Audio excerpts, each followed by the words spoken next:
재판관 전원의 일치된 의견으로 주문을 선고합니다. 탄핵 사건이므로 선고 시각을 확인하겠습니다. 지금 시각은 오전 11시 22분입니다. 주문, 피청구인 대통령 윤석열을 파면한다.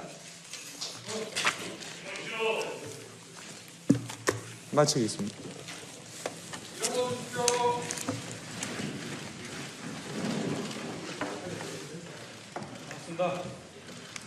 고맙습니다.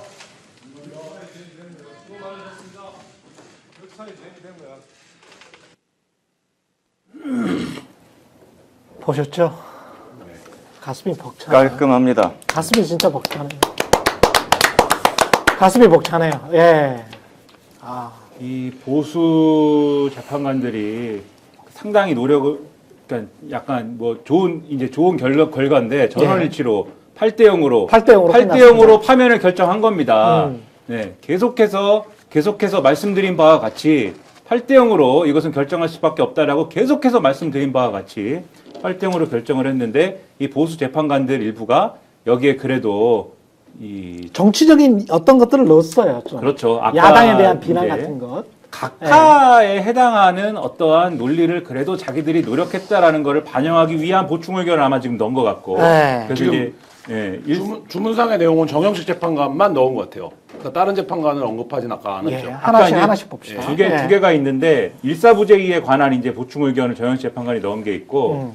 그 다음에 이제 그 증거법칙에서 전문법칙 완화와 관련해서 좀 더 엄격하게 해야 된다라는 이제 것과 관련된 보충 의견들이 있고, 아니다 그대로 가도 된다라고 하는 뭐 이런 부분들이 있는 것 같은데 어쨌든 그렇습니다. 엄격하게 해야 된다라는 걸 넣은 지금 부분들이 있어요. 요거는 아마도 이 보수적인 헌법재판관들이 그 동안에 논의가 왜 길어졌느냐에 대해서 우리가 좀 여러 가지로 추측한 게 있었잖아요. 그렇죠. 요것과 관련된 주장들을 아마 했을 것이다. 그런데 요거 관련된 주장들과 토론들이 계속 진행이 되면서 아마 늦어진 부분들이 있구나를 우리가 헤아릴 수 있게 하는 어떤 그런 보충 의견들인 것 같은데 어쨌든 집어넣습니다. 지금 집어넣었지만 그리고 뒤에 가면은 이제 무슨 뭐 국민의 신임과 관련돼 가지고 좀 이상한 얘기를 하지 않습니까 지금 결정문에서. 그렇죠. 그런데 그런 부분까지 포함해 가지고 보수적인 재판관들이 무슨 주장을 했는지는 우리가 알 수 있는 그런 부분들이 있어요. 충분히 유추가는. 근데 하지만 그럼에도 결론은 무엇입니까 지금 전원일치로 그렇죠. 이 윤석열이라는 자는 파면을 하는 것에 대해서 전원일치로 결정을 했다라는 것입니다. 굉장히 외우기 쉬운 숫자가 나왔습니다. 4월 4일 네.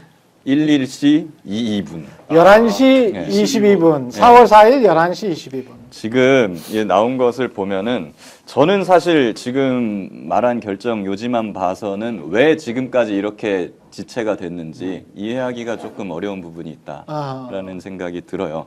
요 정도의 보충 의견? 일사부재 입법 보완이 필요하다.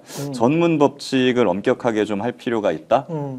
요 정도만 가지고서 이렇게까지 지체될 일이 아니거든요. 그렇죠. 결과적으로 저는 정무적 판단을 헌법재판소가 했다고 볼 수밖에 없다. 이재명 대표 무죄 판결까지 어떻게든 끈다. 라는 판단 하에 뭔가 이런 식으로 지체를 시켜온 것 같고 그럼에도 불구하고 전원 8대 0 파면을 한 쟁점에 있어서도 반대 의견이 없었어요. 그렇죠. 5개 쟁점에 대해서 전부 다 8대 0, 8대 0, 전부 8대 다. 0, 8대 0, 8대 0이었거든요. 이거에 대해서는 전원 일치된 의견인 것을 보면은 저는 아마 3명의 보수 재판관들조차도 이렇게 생각했던 것이다. 이거죠. 이재명 대표 재판까지 끌어줬으면 됐지. 더 이상 뭘 바래?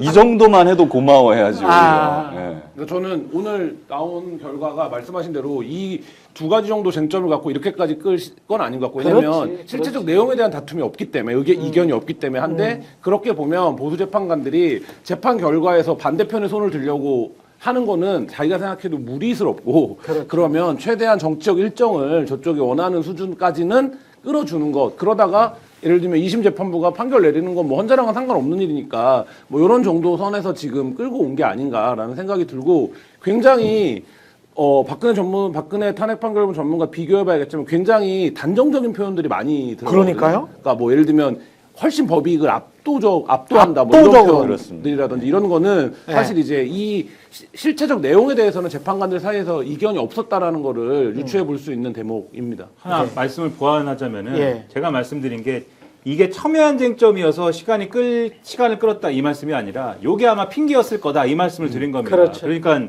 이 전문증거 법칙을 완화해야 된다. 또는 엄격하게 해야 된다. 요게 두 개가 지금 보충의원으로 다 들어간 거잖아요. 그렇죠. 제가 볼 때는 이게 상당히 첨예한 쟁점이었을 가능성이 있다. 그러니까 그게 실체적으로 첨예했을 거냐 요 문제라기보다는 이걸 가지고 우리가 뭐라고 합니까?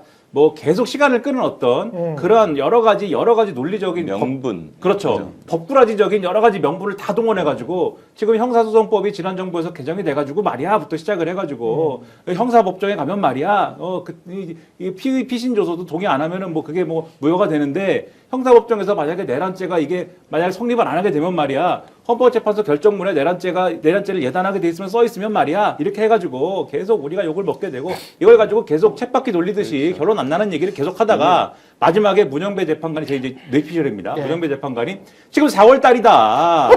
4월 달이고 나 나가서 테니스 쳐야 돼. 언제까지 이 얘기를 하냐? 언제까지 지금 4월 4일 아니면 지금 선고할 날이 없다. 그만하자 이제 이렇게 네. 하고 이 보수 재판관들은 여기까지 했으면 우리도 의리를 다 한 거 아니냐? 그렇지. 이제 뭐 네. 선고하자 이렇게 된 거 아니냐라는 추측을 하는 겁니다. 오늘 방송 어떠셨습니까? 마음에 들었다면 구독, 좋아요로 스픽스를 응원해 주십시오. 여러분들의 구독, 좋아요는 가장 큰 힘이 됩니다.